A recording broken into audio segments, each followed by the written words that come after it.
Thank you, baby. So I'm Jason Preston, as he said. And I'm Mónica Guzmán. And we're doing Seattle's first tag team Ignite talk. Which we think is pretty cool. We also think it's pretty cool, as Brady told you, that we recently got engaged. And, that means we fight, but we don't go at it with guns blazing, necessarily. And we're also not standing up here, saying that we're, like, psychological experts. We have no degree in this. But the weird thing about us is we actually like to argue. Like, we think we're kind of smart or something, and we always think we're right. It's true. And she leaves dishes in the sink all the time, well, guys. because that's where it makes sense, no, right? It I mean, it's out of the way. And try to talk to you about money? Oh, my God. Well, it's a scary thing. And this guy plays video games, like, 24/7. It's so in the way. And you then didn't know about toilet paper. Did anybody get this memo from guys about toilet paper and the direction it needs to go? Insane. But seriously, guys, just because you're angry doesn't mean you're having an argument, right? Two things need to be true before you're having an argument. One, disagree.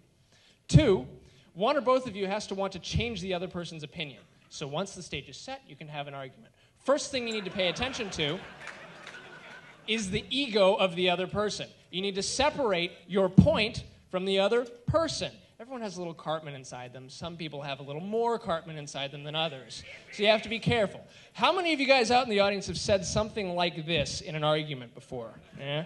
Keep your hands up if it went well. It didn't, because words like always and never and mother are rarely true. And it just distracts you from your point. So if you take care and you pay attention to the concepts of your argument as opposed to insulting the other person, you're going to maintain a good relationship. And speaking of good relationships, I mean... You really want to be able to separate facts from feelings. Because here's the thing, feelings, as we know, I mean, they're strong. Sometimes they're the root of an argument. Sometimes they're the fuel of your argument. But are they really something that makes sense?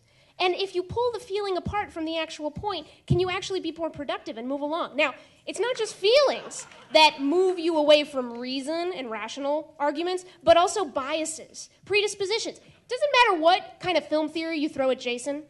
The James Bond franchise is the greatest movie franchise ever made. It's true. He will accept nothing else. And another thing, making this presentation, we learned something about ourselves. We learned that, I like to kind of take things seriously sometimes, and this guy just makes a joke about everything he can. So you take the feeling, you separate it from the fact, you focus on the fact, or you at least acknowledge the feeling, you go somewhere. The other thing to do is let go of your pride. When it's just one person, you're talking to yourself, it's pretty easy to just say, oh, that was a stupid idea, forget that. But you add a second person, you have ego. Suddenly it's hard to change your mind. Listen, it's okay to change your mind. Not there. You know it's not okay to change your mind there, right? All right. Okay, good. But seriously, in an argument, like when the other person makes a good point, acknowledge it, right? Use French words. Say touché, chapeau, oof. I think that means egg. But the point is, when you have a back and forth going, the other person's not going to put up their defenses. When it feels like you're listening to the other person and the other person is listening to you, you're going to be able to progress in a way that you're not if you just, bleh. Now, one of the most important things to do in an argument, it should go without saying, tone matters, right? I mean, if you really want your point to win the day, you don't want to scream it at the other person, and you don't want them to do the same to you. So what sort of behaviors can you do to try to get there? Well, one is, you don't want to take a cue from interrupting cow, right? You don't want interrupting cow. You want to listen. Thank you. Moo. You want to listen and not wait for your turn to speak. And actually, Jason and I have discovered something that's a little bit of a secret weapon in all of this for us. Baby talk. You do baby talk. Yeah. Because here's the thing that the baby talk does, is it takes tone, and it, diffuses the situation before it even, becomes, a mean and argument thing, right?